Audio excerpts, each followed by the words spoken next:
Hello అండి విజ్ఞాన్ గారు. ఈ నమస్తే. మధ్య కాలంలో సమంత గారు ఏదో ఒకటి వార్తల్లో నిలుస్తున్నారు. ఒకటి తను పెళ్లి చేసుకోబోతున్నారేమో. సో, ఇది ఇంకా మనం మాట్లాడుకుంటూ ఉండగానే మరో పక్క నెట్‌ఫ్లిక్స్‌లో తను చేస్తున్న సీరీస్‌కి సంబంధించి ఒక భారీ స్కామ్ వెలుగులోకొచ్చింది అంటున్నారు. ఏంటి ఆ స్కామ్? సీ ఒకటి ఫస్ట్ ఈ వార్త చెప్పుకునే ముందు అసలేం జరిగిందో సినారియో ఇస్తా. సమంత ఈ మధ్య కాలంలో రెండో పెళ్లి చేసుకుంటదేమో అన్న హ్మ్. రూమర్స్ బాగా వినిపిస్తున్నాయి బయట. అయితే కొంతమంది ఈ విషయాన్ని జీర్ణించుకోలేని వాళ్ళు, సమంత మీద రూమర్స్ క్రియేట్ చేయాలనుకున్న వాళ్ళు, ఎవరిని చేసుకోబోతుందట అనే వార్త మీద ఫోకస్ చేశారు. రాజు నిడుమూరు పేరు వచ్చింది. అది కూడా తెలుగు అబ్బాయే అని కూడా ఆవిడ చెప్పలేదు, ఈయన విన్నాను. చెప్పలేదు, బట్ ఆ పేరు వచ్చింది. అవును. తర్వాత అది కూడా తెలుగు ఆయన, పైగా మన తిరుపతికి చెందిన ఆయన అని తెలిసింది. ఎవరబ్బాయి ఈ రాజు అని ఎదురు చూస్తే తెలుగులోనే అప్పుడెప్పుడో ఇంకోసారి అనే సినిమాతో వచ్చాడు. తర్వాత వరుసపెట్టి మన అదేంటి సినిమా బండి చేశాడు. అవును. అండ్ వెబ్ సిరీస్లు బాగా హిట్. ఫ్యామిలీ మ్యాన్, సీటాడెల్ ఈయననే. హ్మ్. ఇప్పుడు రక్త్ బ్రహ్మాండ్ అనే ఒక వెబ్ సిరీస్ చేస్తున్నాడు. అందులో కూడా మళ్ళీ సమంతే. సో, ఆబ్వియస్‌గా రూమర్స్ ఉంటాయి. ఇట్లా ఉంది బేసికల్లీ. ఇప్పుడు ఏం చేస్తున్నారంటే సమంత మీద ఏ నెగిటివిటీ చేసినా అది పేలుద్దో పేలదో అర్థం కావట్లా. హ్మ్. ఈయన నెగిటివ్ చేస్తే అయిపోతుంది కదా, ఇటు నుంచి నరుక్కుంటూ వస్తున్నారనమాట. హ్మ్. కాదేది నెగిటివ్ చేయడానికి అనర్హం. ఓకే. ఇప్పుడు విషయం ఏంటి, ఆ, రాజ్ నిడుమూరు చేసే కొత్త రక్త బ్రహ్మాండ్ ఆల్రెడీ నెట్ఫ్లిక్స్కి మంచి రేటుకి అమ్ముడు పోయింది. నెట్ఫ్లిక్సే ప్రొడక్షన్. హ్మ్. దాన్ని ఎలా నెగిటివ్ చేస్తున్నా అంటే ఇప్పటికే 25 days షూట్ పూర్తయింది. ఆ రైటరును, ఆ కో డైరెక్టర్ ఇంకొకరు ఎవరో కలిసి దాన్ని అటుదిప్పి ఇటుదిప్పి ఇటుదిప్పి ఇట్లుంటే బాగుంటుంది, అట్లుంటే బాగుంటుంది అని వేలు పెడుతున్నారంట. ఓకే. ఈ వేలు పెట్టిన ప్రతిసారి ఏంటంటే బడ్జెట్ విపరీతంగా కోట్ల కోట్లు పెరిగిపోతుందంట. హ్మ్. ఇది ఈ బడ్జెట్ అనుకున్న దానికంటే ఎక్కువ బడ్జెట్ నన్ను ఎందుకు ఖర్చు పెట్టిస్తున్నారు, మేము ఇంత ఇస్తాం అని నెట్ఫ్లిక్స్ చెప్పిన బడ్జెట్ ఏదైతుందో అది వీళ్ళు 20 daysలోనే ఖర్చు పెట్టేశారట మొత్తం. ఓహ్! ఇంకా షూటింగ్ ఇంత ఉంది. మరి నెట్ఫ్లిక్స్ నుంచి తీసుకోవాలంటే ఇప్పుడు ఇంకా మూడింతలు కావాలి. మరి నెట్ఫ్లిక్స్ దానికి ఒప్పుకుంటుందా లేదా? అంటే కావాలనే వీళ్ళు ఖర్చు ఇంత అవుతుంది అంత అవుతుంది అని నెట్ఫ్లిక్స్ని వాళ్ళ గత వెబ్ సిరీస్లు చూపించుకొని నెట్ఫ్లిక్స్ దగ్గర డబ్బులు దొబ్బుతున్నారు, ఇది పెద్ద స్కాము హ్మ్. అని చెప్పేసి పిచ్చి పిచ్చి వార్తలన్నీ బయటకు వచ్చాయి. ఇంటర్నేషనల్ లెవెల్లో సినిమాలు చేస్తున్నారు అసలు నెట్‌ఫ్లిక్స్‌ని ఒప్పించడమే కష్టం. కదా. అలాంటిది దేనికి ఎంత బడ్జెట్ అవుతుందో నెట్ఫ్లిక్స్కి తెలియదా? హ్మ్. తెలుసు కదా. నెట్‌ఫ్లిక్స్ అంటే ఒక వ్యక్తి కాదు కదా! అదే. మరి దేనికి ఎంత ఎంత ఖర్చు అవుతుంది, ఏ ఏ వెబ్ సిరీస్కి ఎంత అవుతుంది, ఎంత పెట్టాలి, ప్రొడక్షన్ వాల్యూస్ అని నెట్ఫ్లిక్స్కి తెలుసు ఆల్రెడీ. హ్మ్. ఆల్రెడీ వీళ్ళ సిటాడెల్ వచ్చేసి అమెజాన్ అనుకుంటా కదా. హ్మ్. అవును. అమెజాన్లో, అమెజానే. అమెజానా అమెజ్ హాట్స్టారా? కాదు అమెజానే. అమెజాన్. ఆ! సో ఇప్పుడు నెట్ఫ్లిక్స్ అవి చూసి కొనింది హ్మ్. రక్త్ బ్రహ్మాండ్. బాగా తీస్తున్నారు వీళ్ళు వెబ్ దట్ ఒక సిరీస్లు. హారర్, ఫ్యాంటసీ ఏదో ఉంది టైప్ దాంట్లో. ఆఫ్ అన్నీ అవును. ఉంటాయి, థ్రిల్లర్ కైండ్ ఆఫ్ అవును. థింగ్. అవును. పైగా వీళ్ళకి వీళ్ళు తీసే వెబ్ సిరీస్కి ప్రేక్షకులు బ్రహ్మరథం పడుతున్నారనే వార్త కూడా బాగుంది. హ్మ్. అలాంటప్పుడు నెట్ఫ్లిక్స్ ఒక అమౌంట్ ఇచ్చి మంచిగానే తీసుకుంటుంది. ఇంకొకటి ఇప్పుడు స్కామ్ అంటున్నారు కదా, కొంతమంది ఇలా కూడా ఉంటారు. నిర్మాతల చేత భారీగా ఖర్చు పెట్టించి వాళ్ళ పర్సనల్ ఖర్చులు కూడా చూసుకునే డైరెక్టర్లు కూడా కొంతమంది ఉంటారు. అవును. ఎందుకంటే వీళ్ళు ప్రొడ్యూసర్ దొరికితే బాగుండని కథ పట్టుకొని 10 ఏళ్ళు చెప్పులు అరిగేదాకా తిరుగుతూ ఉంటారు. హ్మ్.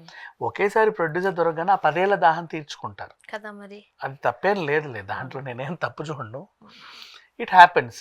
సో ఇప్పుడు ఏంటంటే ఇలాంటి రూమర్స్ అన్నీ క్రియేట్ చేసి ఈ నిర్మాతలు భారీ స్కామ్ చేస్తున్నారు, నెట్ఫ్లిక్స్ని మోసం చేస్తున్నారు.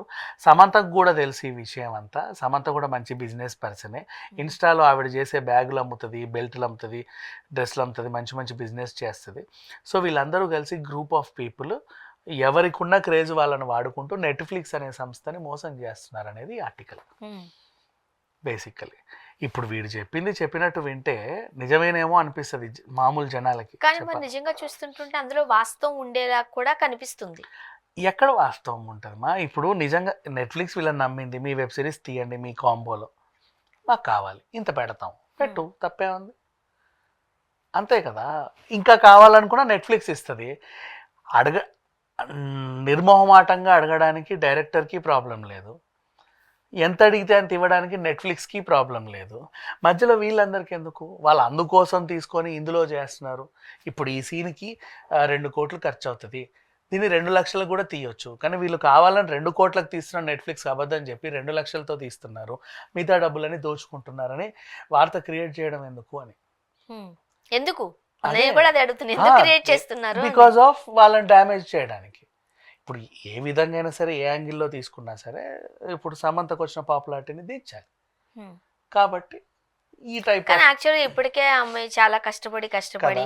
ఆరోగ్యాన్ని అంతటిని సమకూర్చుకుని పరిస్థితులన్నిటిని దగ్గరకు చేర్చుకుని ఈ మధ్య ఒక 2-3 పోస్టులు పెట్టడం కూడా చూస్తున్నాం. ఇంకా నయం మైసైటిస్ కి అయ్యే ఖర్చు అంత ఇందులో నుంచి తీస్తున్నారు. నా చేయి నువ్వు లైఫ్ లాంగ్ పట్టుకుంటా. చాలా ఒక రకంగా చూస్తే చాలా బాధ అనిపిస్తుంది. అంటే భయం వేస్తుంది నాకు అంటున్నారంటే ఎమోషనల్ గా ఆమె ఎంత ఇబ్బంది పడి ఉంటారు. అఫ్ కోర్స్ ఎవరి బంధం ఎప్పుడు ఎవరితో ముడిపడుద్ది అనేది ఎవరికీ తెలియదు. అనుకోకుండా జరిగిపోతాయి. ఎవరి బంధం ఎప్పుడు ఎలా తెగుద్దో కూడా వాళ్ళకి కూడా తెలియదు. అనుకోకుండానే తెగిపోతాయి. దానికి గ్యారంటీ లేదు, దీనికి గ్యారంటీ లేదు. కానీ ఒక గ్యారంటీ అవుతుంది, మనం మనలాగా ఉంటే ఎప్పుడు మనలాగే ఉంటాం. మిగతా వాటికి డిస్టర్బ్ అయిపోతూ ఉంటే ఆ డిస్టర్బెన్స్ కాస్త వేరే వేరే ట్రాక్స్లోకి తీసుకెళ్ళిపోతుంది. ప్రతి ఒక్కరి లైఫ్లో ఇవే జరుగుతూ ఉంటాయి. అంతే. అప్పుడు సమంత కూడా దీనికేమి ఈ అతీతమేం కాదు. తన లైఫ్ తనే బతుకుతుంది. కాబట్టి అనుకోకుండా వచ్చిన అవకాశాలన్నీ వినియోగించుకుంటూ వేరే ట్రాక్ ఏదో ఒక టైప్ ఆఫ్ ఆలోచన మైండ్ తిప్పింది. అంటే ఇప్పుడు ఇద్దరు కొట్లాడుకుంటున్నారు. ఆ కొట్లాటనే పెంచుకోవాల్సిన అవసరం లేదు కదా. ఆయన అరుస్తుంటే నువ్వు కామ్గా ఉండొచ్చు, నువ్వు అరిస్తే ఆయన కామ్గా ఉండొచ్చు.